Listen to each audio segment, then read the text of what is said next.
25F1 2175. This is the people of the state of Michigan versus Sherrone Moore. Mr. Simon. Appearances. Thank you, Your Honor. Good afternoon. Katie Rizmersky, First Assistant Prosecutor for the Special Victims Unit for the people. And Your Honor, Joe Simon on behalf of Mr. Moore. That's the charges, sir. We waive formal reading of the complaint. Your Honor, stand mute to the charges. Formal reading having been waived, the plea of guilty will be entered on your client's behalf. Simon, make your bond argument now or reserve? Your Honor, I think the people want to make a presentation, and I'll go after that if that's okay. All right, Mr. Wisniewski. Your Honor, thank you very much. I appreciate that. Mr. Simon.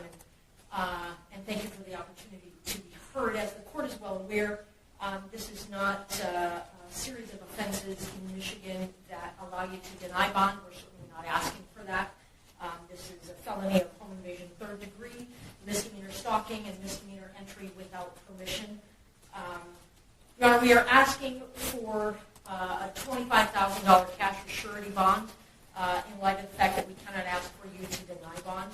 I get that he is a man of means, and so this is a bit of a nominal monetary ask, but quite frankly, it would be an ask that I would make for any defendant charged with these offenses before you. So what strikes me as perhaps more important in this scenario are conditions that I would like to ask for, because of course, as you know, Your Honor, you're tasked with trying to make sure that he reappears, but also the safety of the public and this victim in particular.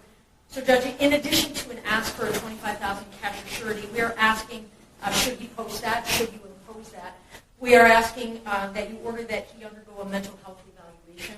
We are asking that you order him to submit to a GPS tether and that there be a no-go to this victim's residence or place of employment. Ask that you order that there be no contact with her whatsoever in any means, any fashion, direct or indirect, that there be no stalking behavior of any kind, that he be ordered to surrender any and all weapons, further that he be ordered to surrender his passport. Judge, the reason, Your Honor, the reason we make those requests is in light of the factual scenario that gives rise to these charges. My best understanding from a thorough review of the police report and as much body-worn camera as I've had an opportunity to review is that I understand that our victim broke up. They had an intimate relationship for a number of years, defendant and victim. That our victim broke up with this defendant on Monday morning early, that there continued to be defendant making numerous phone calls and sending numerous texts from that time moving forward that she did not answer, did not respond to, and did not want. That eventually she presented herself to the University of Michigan, cooperated in some form of investigation there. As we all now know, defendant was at some point on Wednesday afternoon fired from his employment. He then, at some point soon thereafter, came to her apartment in the address that is alleged in the complaint, barged his way into that apartment, immediately then proceeded to a kitchen drawer, grabbed several butter knives and a pair of kitchen scissors, and began to threaten his own life. I'm going to kill myself. I'm going to make you watch. My blood is on your hands. You ruined my life. And a series of very, very threatening, intimidating, terrifying, quite frankly, statements and behaviors there in that apartment. It was only then, Your Honor, when the victim, she called her attorney and then at some point indicated she was going to call the police, and then he left. And so, Your Honor, while I understand that there isn't evidence to suggest that he directly threatened the victim with any of those implements that I've indicated, the totality of the behavior is highly threatening and highly intimidating. She was terrorized, Your Honor.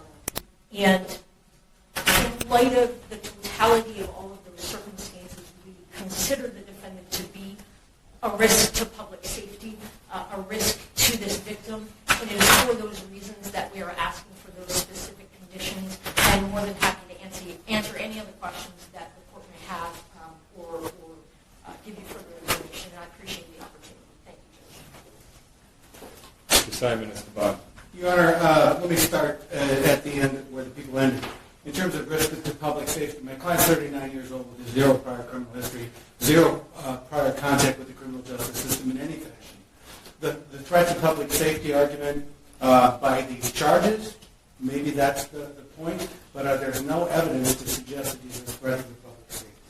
The next thing is that the people referenced the court rule that I want to come back to, that you can't deny bond in a situation like this. And they referenced something else that I want to come back to, which is the fact that they reviewed thoroughly the police report, and they reviewed thoroughly the body cam. I've had none of that opportunity.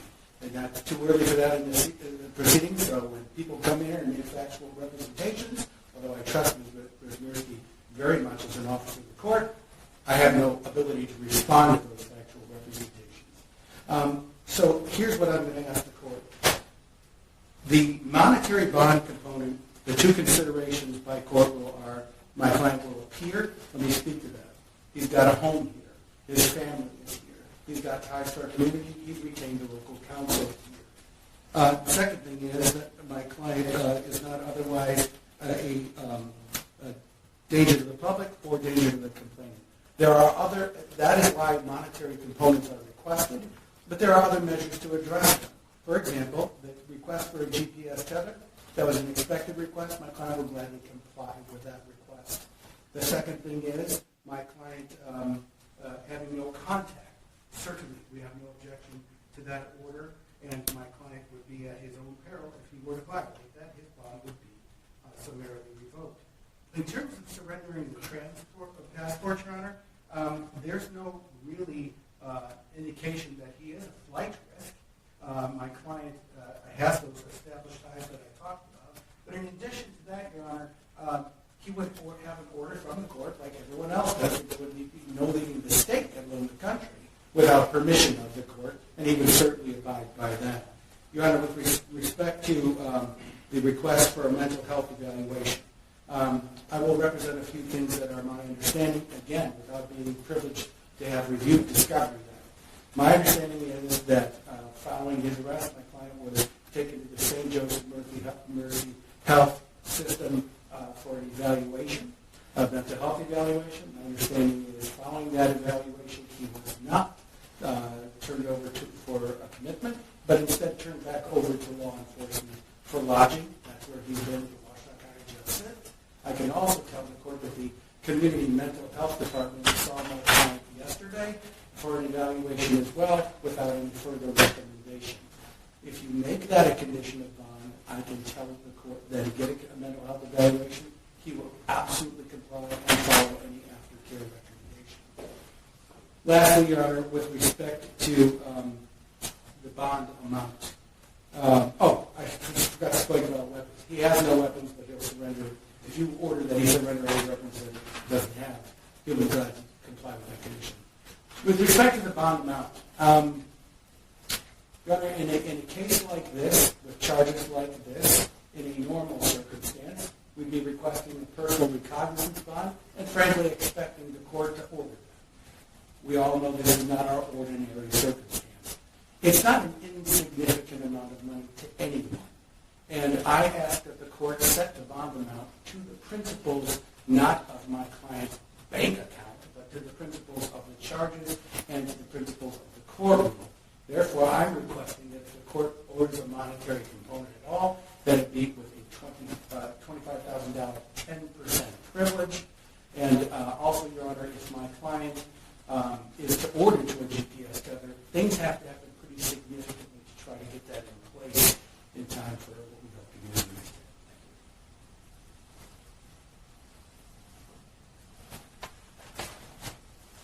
year. Mr. Moore, could you state your name, please? Sherrone Moore. Sir, you are not to use alcohol, marijuana, or any other controlled substance that is not prescribed to you. You are not to possess or purchase a firearm or any other dangerous weapon. You are not to engage in criminal conduct of any kind whatsoever. You may not leave the state of Michigan without permission of the court. Prior to your release, You will be placed on a GPS tether. You will not be released before that GPS tether is placed upon you.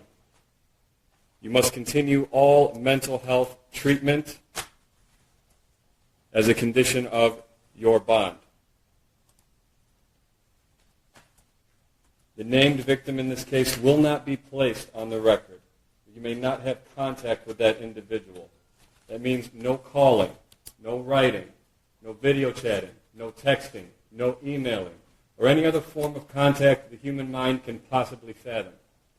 No one in the world thinks that this person is going to reach out to you. Should they do so, and again, no one thinks that they're going to, you may not reply in any form or fashion. The named victim's address will not be placed on the record.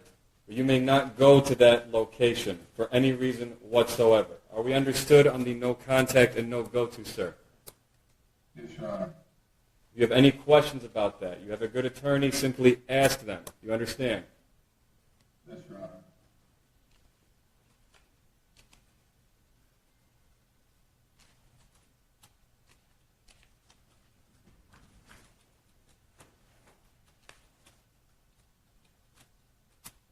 Bond will be set in the amount of $25,000 cash surety, as requested by the prosecution's office. This court does not determine innocence or guilt. This court determines flight risk and community safety. The court finds with these conditions in place, it has been met.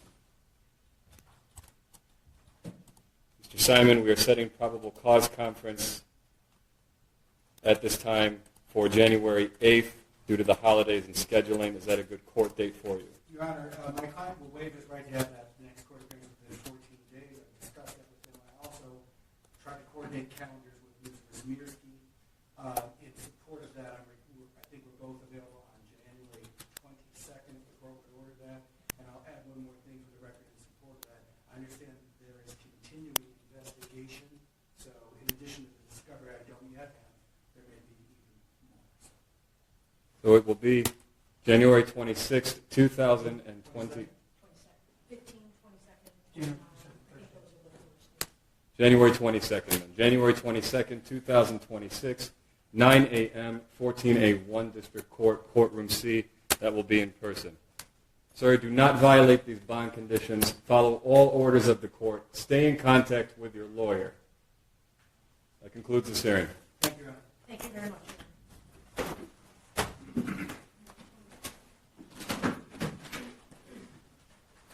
All right, we're off record. We're going to give 10 minutes for everyone. We're going to take a recess. Actually,